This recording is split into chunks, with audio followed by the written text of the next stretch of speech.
গ্রাম বাংলার এক নিভৃত কোণে অবস্থিত ছোট্ট গ্রাম শান্তিপুর। সকালের মিষ্টি রোদ যখন ঘাসের ডগায় শিশির বিন্দুতে চিকচিক করে, তখনই ঘুম ভাঙে উর্মিদের বাড়ির। উর্মির বাবা একজন সামান্য কৃষক, নাম অবিনাশ। আজ জীবনের এক কঠিন সন্ধিক্ষণে দাঁড়িয়ে উর্মি। বাবা, আর কতদিন এভাবে চলব? মা অসুস্থ, ঘরে চাল নেই। আমার পড়াশোনা কি এখানেই শেষ? মা, কপালে যা লেখা আছে তাই হবে। আমার সম্বল বলতে এই এক চিলতে জমি, তাও মহাজনের কাছে বাঁধা। এমন সময় গ্রামের বড়লোক জমিদার বাড়ির ছেলে রোহান এসে দাঁড়ালো তাদের উঠোনে। তার পরনে দামি পোশাক, চোখে আধুনিক চশমা। সে এই গ্রামের প্রেক্ষাপটে যেন অন্য গ্রহের মানুষ। অবিনাশ কাকা, জমিটা আজই আমার নামে লিখে দিতে হবে। বাবার হুকুম, না হলে ভিটেমাটি ছাড়া করার হুমকি দিয়েছেন তিনি। তুমি কি একবারও ভাবছ না আমাদের অবস্থা? তোমরা কি শুধু ক্ষমতাই চিনো, মানবিকতা নয়?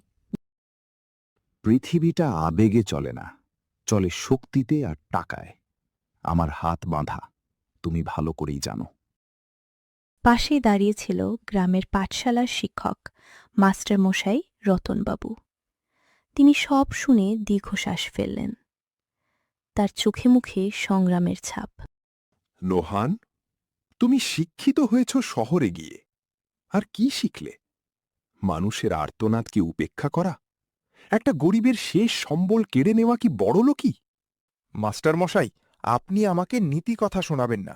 আমি জানি এখানে কি ঘটছে। উর্মির মা মালতী দেবী ঘর থেকে খুঁড়িয়ে খুঁড়িয়ে বেরিয়ে এলেন।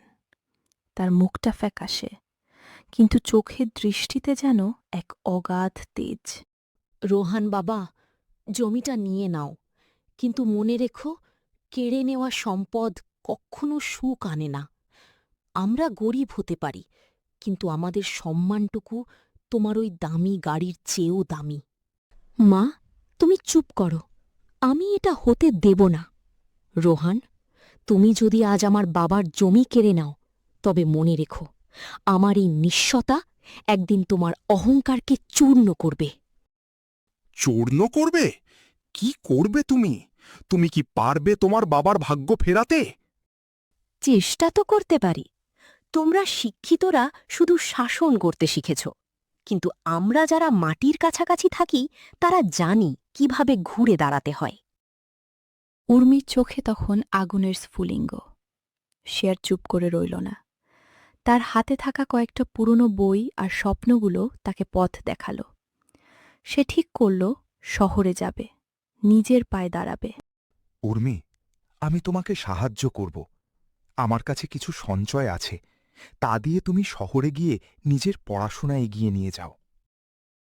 মাস্টার মশাই, আপনি কি পাগল হলেন? আমাদের জন্য নিজের শেষ সম্বলটুকু দেবেন? অবিনাশ, জ্ঞান কোনোদিন এক জায়গায় আটকে থাকে না। উর্মির ভেতরের মানুষটাকে আমি দেখেছি, ও বড় কিছু করবে। সময় গড়িয়ে চলল। 5 বছর পার হয়েছে। উর্মি এখন শহরের এক প্রতিষ্ঠিত প্রতিষ্ঠানে কর্মরত। সে তার কঠোর পরিশ্রম আর মেধা দিয়ে নিজেকে অনন্য উচ্চতায় নিয়ে গেছে। এদিকে রোহানদের অবস্থা খুব একটা ভালো নয়। ব্যবসায় মন্দা আর বাবার অকাল মৃত্যু তাদের জৌলুস কমিয়ে দিয়েছে। উর্মি কি সত্যিই সফল হতে পারল, নাকি ওটাও একটা মিথ্যে স্বপ্ন ছিল? একদিন উর্মি তার গ্রাম শান্তিপুরে ফিরল। সে এখন আর সেই ভাঙা চটির মেয়ে নয়। তার পরনে আত্মবিশ্বাসের পোশাক, চোখে স্বপ্ন জয়ের আনন্দ। সে দেখল গ্রামের মোড়ে সেই একই পাঠশালা, যেখানে মাস্টার মশাই আজও ছাত্রদের পড়ান। মাস্টার মশাই, আমাকে চিনতে পারছেন? এ যে আমাদের উর্মি! তুমি ফিরে এসেছ মা? দেখে তো অবাক হচ্ছি। আমি শুধু নিজের স্বপ্ন পূরণ করতে আসিনি মাস্টার মশাই, আমি এসেছি আমার বাবার হারানো ভিটে ফিরিয়ে দিতে। গ্রামের মোড়ে এসে দাঁড়াল উর্মির গাড়ি। রোহান তখন সেখানে বসে বিষণ্ণ মনে সিগারেট খাচ্ছিল। উর্মির গাড়ি থামতে দেখে সে অবাক হল। উর্মি, তুমি এখানে? হ্যাঁ রোহান, আমি এসেছি তোমার বাড়ির ঋণ শোধ করার টাকা নিয়ে। কত পাওনা আছে আমার বাবার জমির জন্য? এইসব কি বলছো উর্মি? আমি তো সেই জমি অনেক আগেই বিক্রি করে দিয়েছি। এখন তো ওটা অন্যের দখলে। জানি, আমি সেই জমিটি কিনে নিয়েছি। আজ থেকে ওই জমি আমার বাবার নামে। তুমি তুমি এত টাকা কোথায় পেলে? সততা আর পরিশ্রমের বিনিময় মূল্য অনেক। তুমি যা কেড়ে নিয়েছিলে, আমি তা উপার্জন করেছি। পার্থক্য শুধু এখানেই। উর্মির মা মালতী দেবী এগিয়ে এলেন। তার চোখে জল, কিন্তু সে জল কষ্টের নয়, গর্বের। দেখেছ রোহান, পৃথিবীটা ক্ষমতার জোরে নয়, মানুষের ভালোবাসায় আর জিদে চলে। যে তুমি একদিন অবজ্ঞা করতে, আজ সেই মেয়েটির কাছেই তোমরা ছোট হয়ে গেলে। আমি বুঝতে পারিনি উর্মি, তোমার প্রতি আমার জেদটা আসলে নিজের ব্যর্থতার একটা আড়াল ছিল। আমি ক্ষমা চাইছি।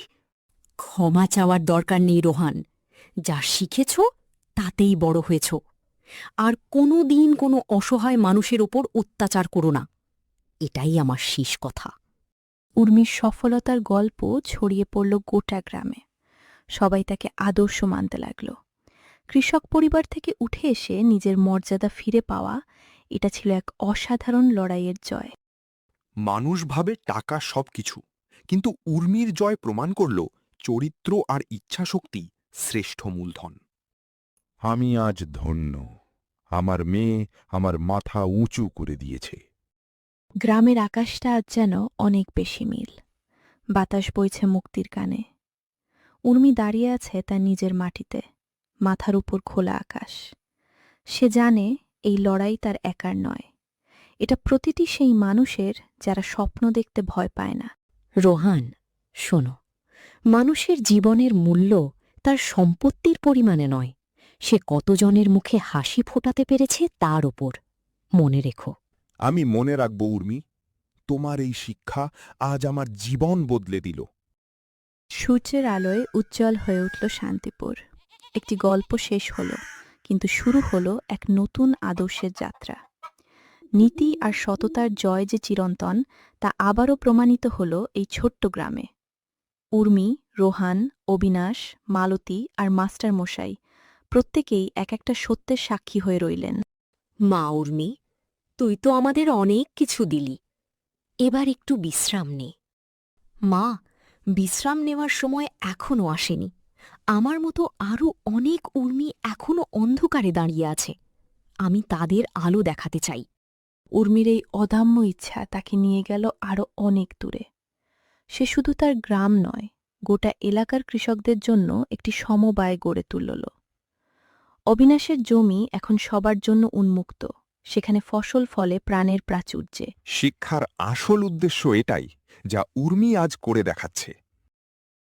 আমি আজ থেকে উর্মির এই কাজে নিজেকে উৎসর্গ করতে চাই। আমি ভুল বুঝেছিলাম, এখন ভুল সংশোধন করতে চাই। স্বাগত রোহান, মানুষের পাশে দাঁড়ানোর আনন্দই আলাদা। একটি ছোট্ট গ্রামে শুরু হওয়া এই নাটকীয় পরিবর্তন আজ এক বৃহত্তর রূপ নিয়েছে। উর্মির সততা, মাস্টারমশায়ের দূরদর্শিতা, রোহানের অনুশোচনা এবং বাবা মায়ের আশীর্বাদে শান্তিপুর এখন এক আদর্শ গ্রাম। সবাই ভালো থেকো, কারণ আমরা সবাই একে অপরের পরিপূরক। জীবন এভাবেই এগিয়ে চলে, কখনো কঠিন পথে, কখনো আবার জয়ের আনন্দে। কিন্তু যে সত্যের উপর ভিত্তি করে মানুষ পথ চলে, তা কোনোদিন মিথ্যে হতে পারে না।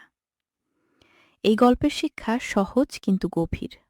যার ভেতর জেদ আছে, তার কাছে পৃথিবী ছোট। আমার মেয়ে আমাকে নতুন করে বাঁচতে শিখিয়েছে।